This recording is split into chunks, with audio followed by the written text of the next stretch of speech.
O Evangelho segundo o Espiritismo, capítulo 8. Bem-aventurados os que têm puro coração. Temas abordados: simplicidade e pureza de coração, pecado por pensamentos, adultério, verdadeira pureza, mãos não lavadas, escândalos. Se a vossa mão é motivo de escândalo, cortai-a. Instruções dos Espíritos, deixai que venham a mim as criancinhas. Instruções dos Espíritos, bem-aventurados os que têm fechados os olhos. Simplicidade e pureza de coração. Bem-aventurados os que têm puro coração, porquanto verão a Deus. Mateus capítulo 5, versículo 8. 2.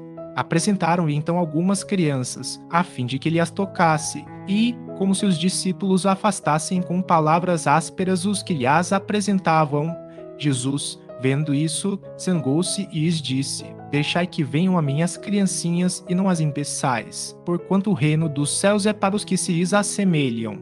Digo-vos, em verdade, que aquele que não receber o reino de Deus como uma criança, nele não entrará. E, depois de as abraçar, abençoou-as, impondo-lhes as mãos. Marcos, capítulo 10, versículos 13 a 16. 3. A pureza do coração é inseparável da simplicidade e da humildade. Exclui toda ideia de egoísmo e de orgulho. Por isso é que Jesus toma a infância como emblema dessa pureza, do mesmo modo que a tomou como da humildade.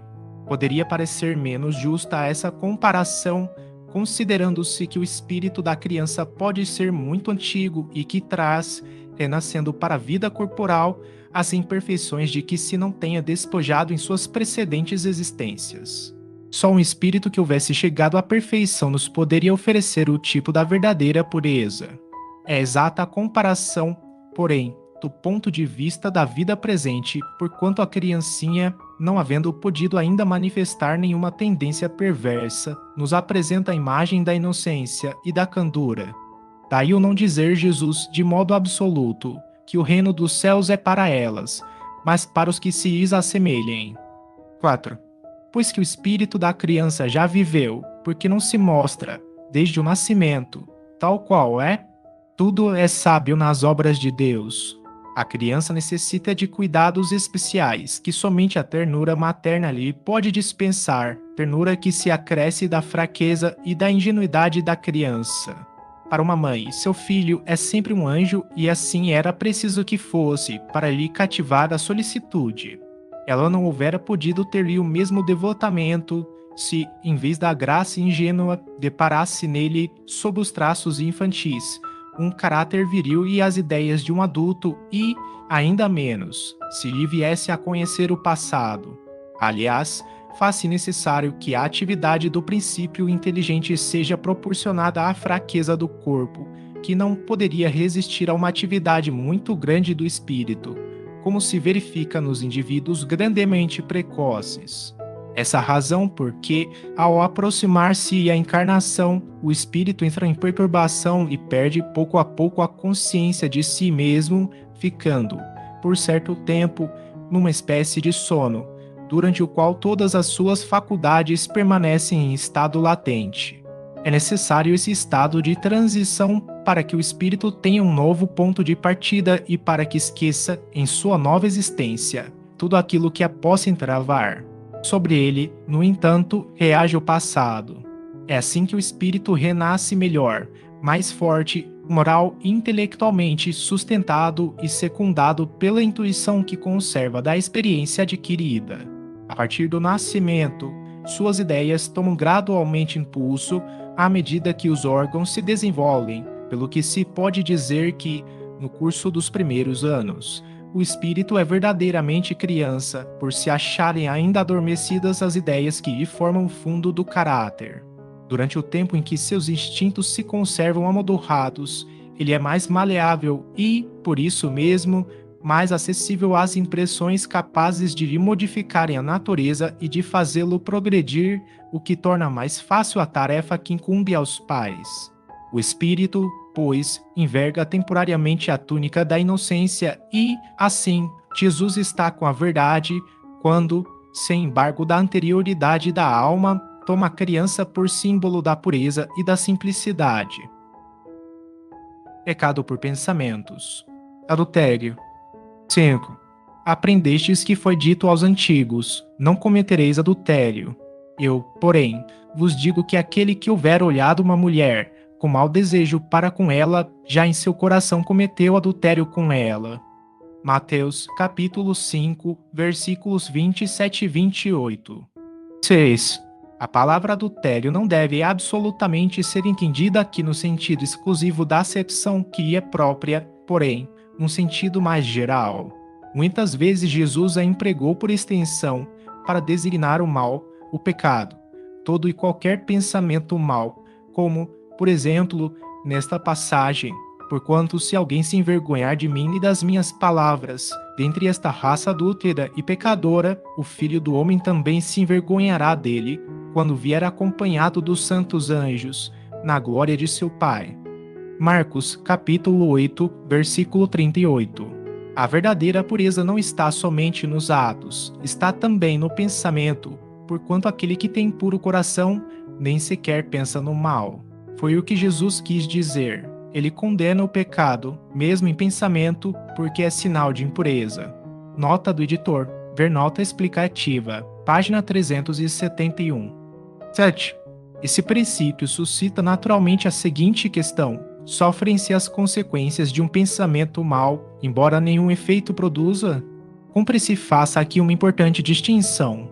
À medida que avança na vida espiritual, a alma que enveredou pelo mau caminho se esclarece e despoja pouco a pouco de suas imperfeições, conforme a maior ou menor boa vontade que demonstre em virtude do seu livre-arbítrio. Todo pensamento mau resulta, pois, da imperfeição da alma, mas de acordo com o desejo que alimenta de depurar-se, mesmo esse mau pensamento se torna uma ocasião de adiantar-se, porque ela o repele com energia. É indício de esforço por apagar uma mancha. Não cederá se apresentar a oportunidade de satisfazer um mau desejo. Depois que haja resistido, sentir-se-á mais forte e contente com a sua vitória. Aquela que, ao contrário, não tomou boas resoluções, procura ocasião de praticar o mau ato e, se não leva a efeito, não é por virtude da sua vontade, mas por falta de ensejo. É agudo, pois, tão culpada quanto seria se o cometesse. Em resumo, naquele que nem sequer concebe a ideia do mal, já há progresso realizado; naquele a quem essa ideia acode, mas que a repele, há progresso em vez de realizar-se; naquele, finalmente, que pensa no mal e nesse pensamento se compraz, o mal ainda existe na plenitude da sua força. Num, o trabalho está feito, no outro está por fazer-se. Deus, que é justo, leva em conta todas essas gradações na responsabilidade dos atos e dos pensamentos do homem. Verdadeira pureza. Mãos não lavadas. 8. Então os escribas e os fariseus, que tinham vindo de Jerusalém, aproximaram-se de Jesus e disseram: por que violam os teus discípulos a tradição dos antigos, uma vez que não lavam as mãos quando fazem suas refeições? Jesus lhes respondeu: por que violais vós outros o mandamento de Deus, para seguir a vossa tradição? Porque Deus pôs este mandamento: honrai a vosso pai e a vossa mãe, e este outro: seja punido de morte aquele que disser a seu pai ou a sua mãe palavras ultrajantes. E vós outros, no entanto, dizeis: aquele que haja dito a seu pai ou a sua mãe: toda oferenda que faço a Deus vos é proveitosa, satisfaz a lei, ainda que depois não honre, nem assista a seu pai ou a sua mãe.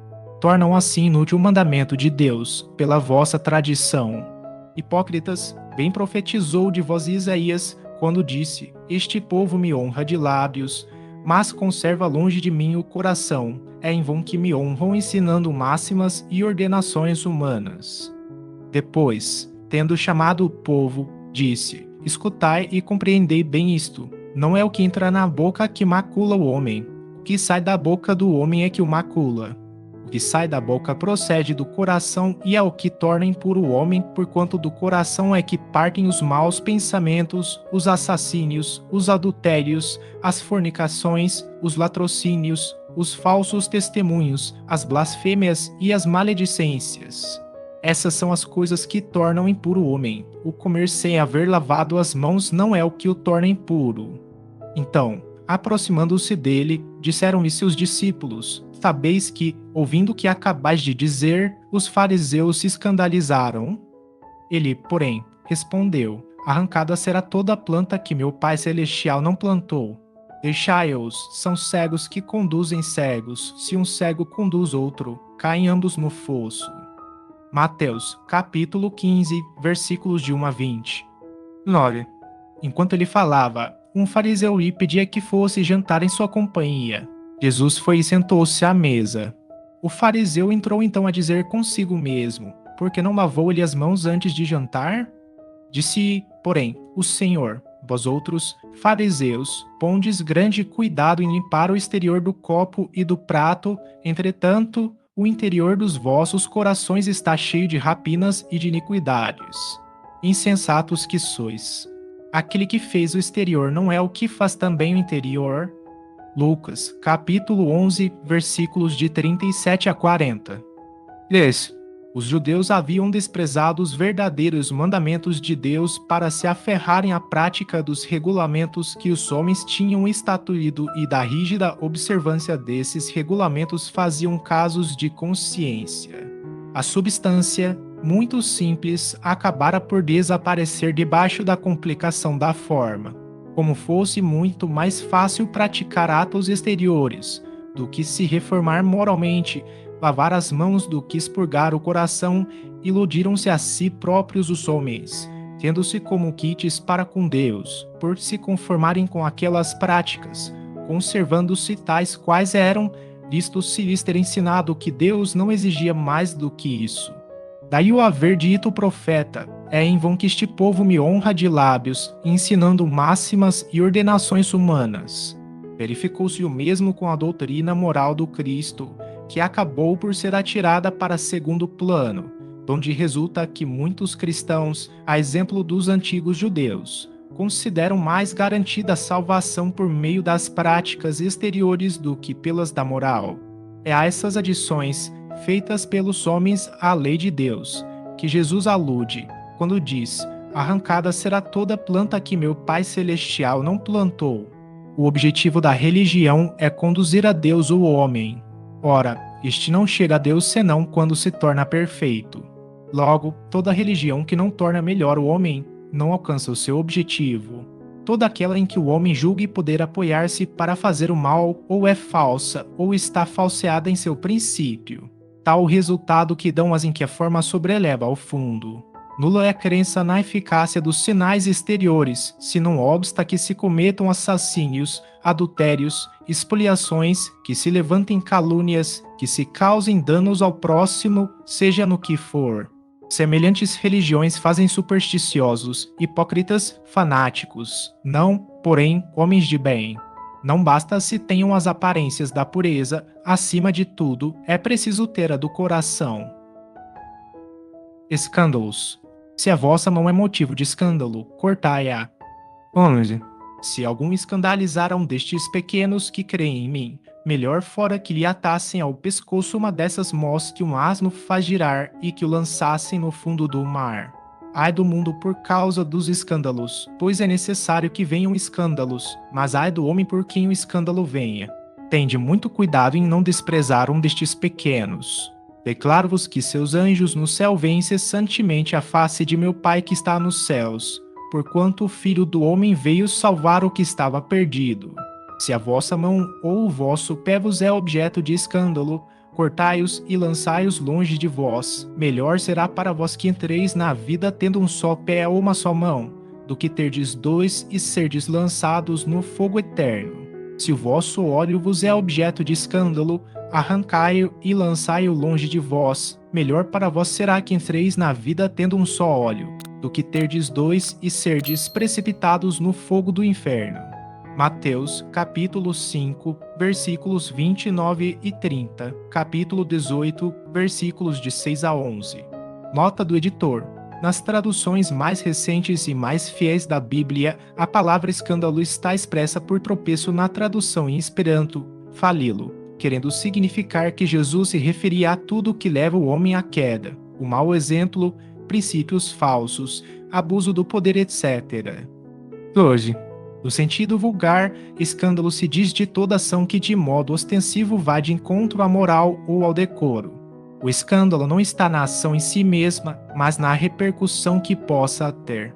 A palavra escândalo implica sempre a ideia de um certo arruído.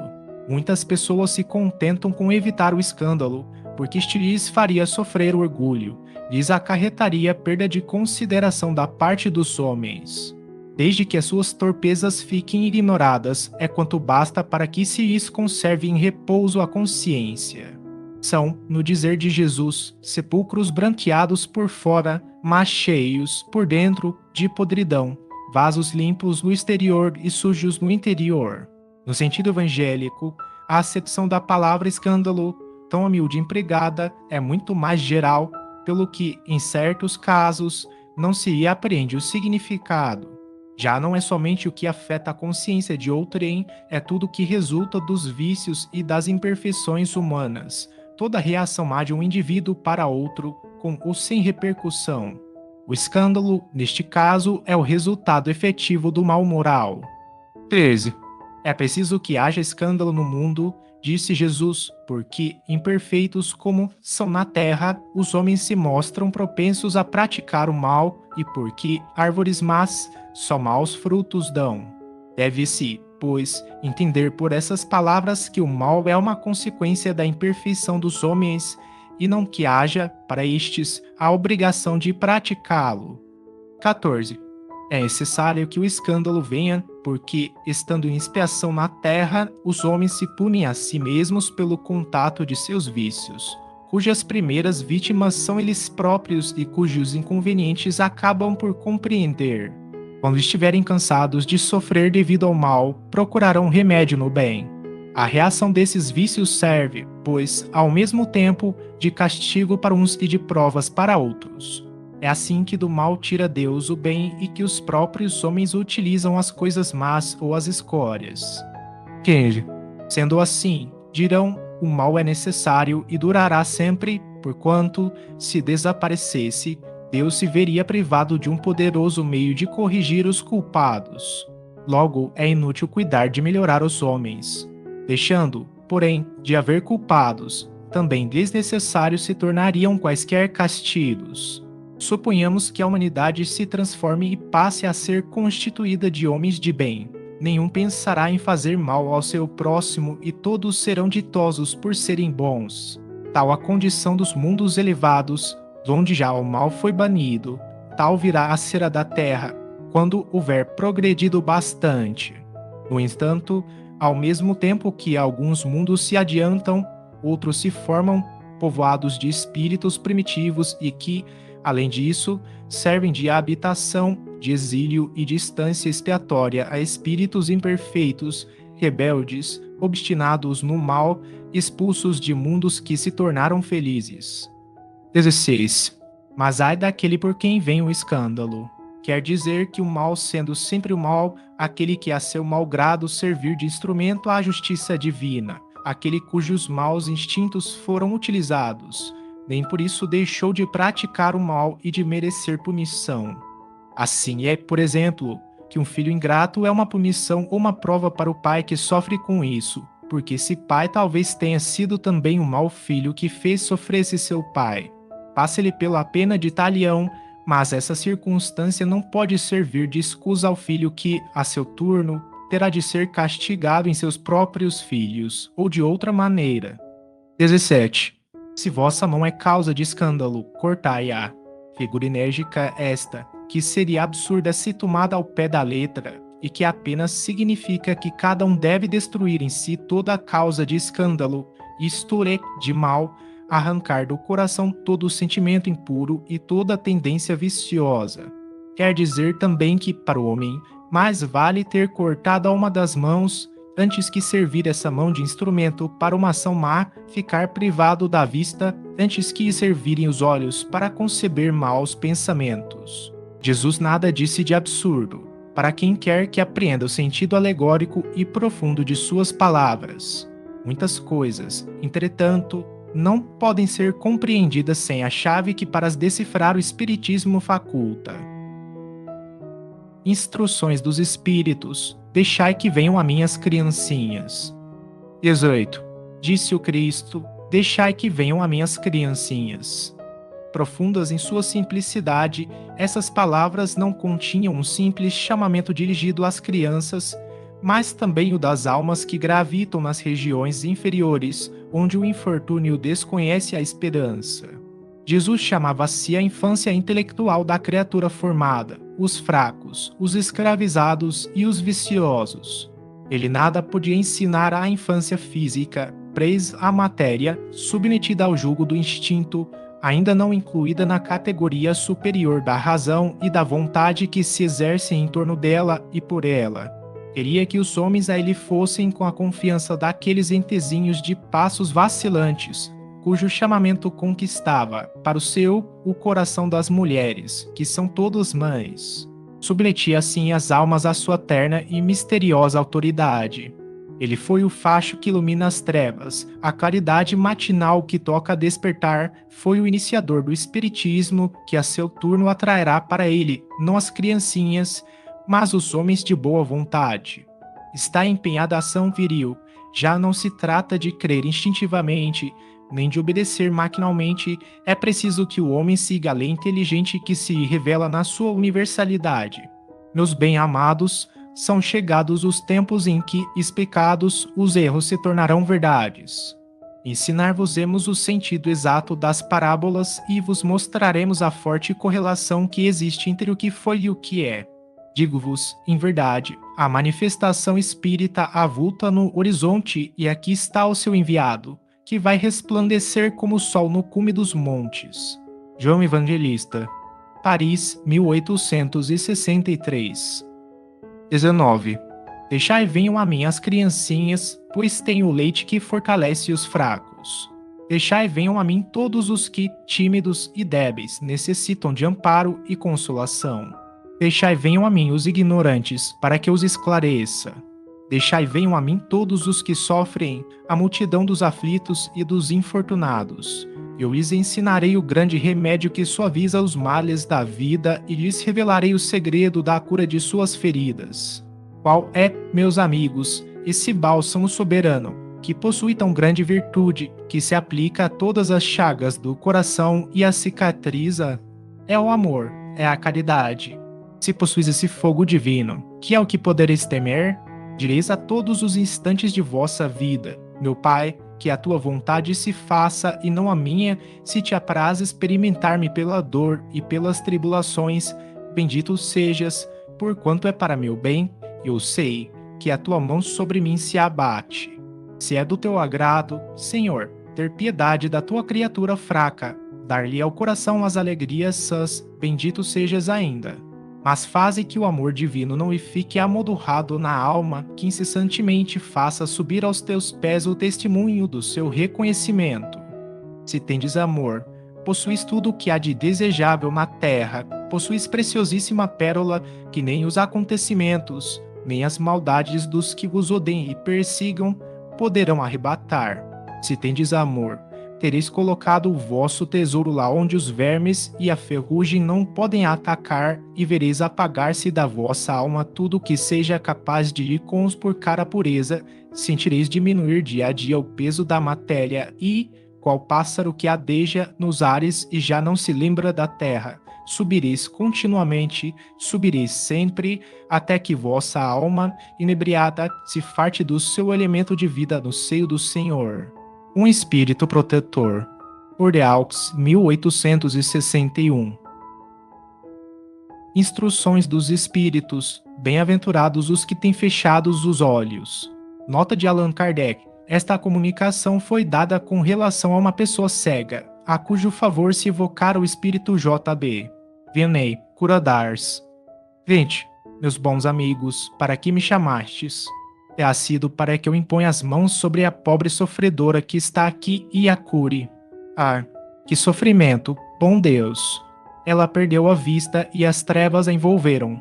Pobre filha, te ore e espere. Não sei fazer milagres, eu, sem que Deus o queira. Todas as curas que tenho podido obter e que vos foram assinaladas não as atribuais senão àquele que é o Pai de todos nós. Nas vossas aflições, volvei sempre para o céu o olhar e dizei do fundo do coração: meu Pai, cura-me, mas faze que minha alma enferma se cure antes que o meu corpo, que a minha carne seja castigada, se necessário, para que minha alma se eleve ao teu seio com a brancura que possuía quando a criaste. Após essa prece, meus amigos, que o bom Deus ouvirá sempre, dadas vos serão a força e a coragem e, quiçá, também a cura que apenas timidamente pedistes, em recompensa da vossa abnegação. Contudo, uma vez que aqui me acho, numa assembleia onde principalmente se trata de estudos, dir-vos-ei que os que são privados da vista deveriam considerar-se os bem-aventurados da expiação. Lembrai-vos de que o Cristo disse convir que arrancasseis o vosso óleo se fosse mal, e que mais valeria lançá-lo ao fogo, do que deixar-se tornasse causa da vossa condenação. Quantos há no mundo que um dia, nas trevas, mal dirão terem visto a luz? Sim, como são felizes os que, por expiação, vêm a ser atingidos na vista. Os olhos não lhes serão causa de escândalo e de queda, podem viver inteiramente da vida das almas, podem ver mais do que vós que tendes límpida visão. Quando Deus me permite descerrar as pálpebras a algum desses pobres sofredores e lhes restituir a luz, digo a mim mesmo, alma querida, porque não conheces todas as delícias do espírito que vive de contemplação e de amor? Não pedirias, então, que se te concedesse ver imagens menos puras e menos suaves do que as que te é dado entrever na tua cegueira? Bem-aventurado o cego que quer viver com Deus. Mais ditoso do que vós que aqui estáis, ele sente a felicidade, toca-a, vê as almas e pode alçar-se com elas às esferas espirituais que nem mesmo os predestinados da terra logram divisar. Abertos, os olhos estão sempre prontos a causar a falência da alma, fechados, estão prontos sempre, ao contrário, a fazê-la subir para Deus. Fede-me, bons e caros amigos, a cegueira dos olhos é, muitas vezes, a verdadeira luz do coração, ao passo que a vista é, com frequência, o anjo tenebroso que conduz à morte. Agora, algumas palavras dirigidas a ti, minha pobre sofredora. Espera e tem ânimo. Se eu te dissesse, minha filha, teus olhos vão abrir-se e, quão jubilosa te sentirias. Mas quem sabe se esse júbilo não ocasionaria a tua perda. Confia no bom Deus, que fez a aventura e permite a tristeza. Farei tudo o que me for consentido a teu favor, mas, a teu turno, ora e, ainda mais, pense em tudo quanto acabo de te dizer. Antes que me vá, recebei todos vós, que aqui vos achais reunidos, a minha bênção. Vianney, Curadars, Paris, 1863. 21. Nota. Quando uma aflição não é consequência dos atos da vida presente, deve-se buscar a causa numa vida anterior. Tudo aquilo a que se dá o nome de caprichos da sorte mais não é do que feito da justiça de Deus, que não inflige punições arbitrárias, pois quer que a pena esteja sempre em correlação com a falta. Se, por sua bondade, lançou um véu sobre os nossos atos passados, por outro lado nos aponta o caminho, dizendo: quem matou a espada, pela espada perecerá, palavras que se podem traduzir assim: a criatura é sempre punida por aquilo em que pecou. Se, portanto, alguém sofre o tormento da perda da vista, é que esta lhe foi causa de queda. Talvez tenha sido também causa de que outro perdesse a vista, de que alguém haja perdido a vista em consequência do excesso de trabalho que aquele lhe impôs, ou de maus tratos, de falta de cuidados, etc. Nesse caso, passe-lhe pela pena de talhão. É possível que ele próprio, tomado de arrependimento, haja escolhido essa expiação, aplicando a si estas palavras de Jesus: se o teu olho for motivo de escândalo, arranca-o.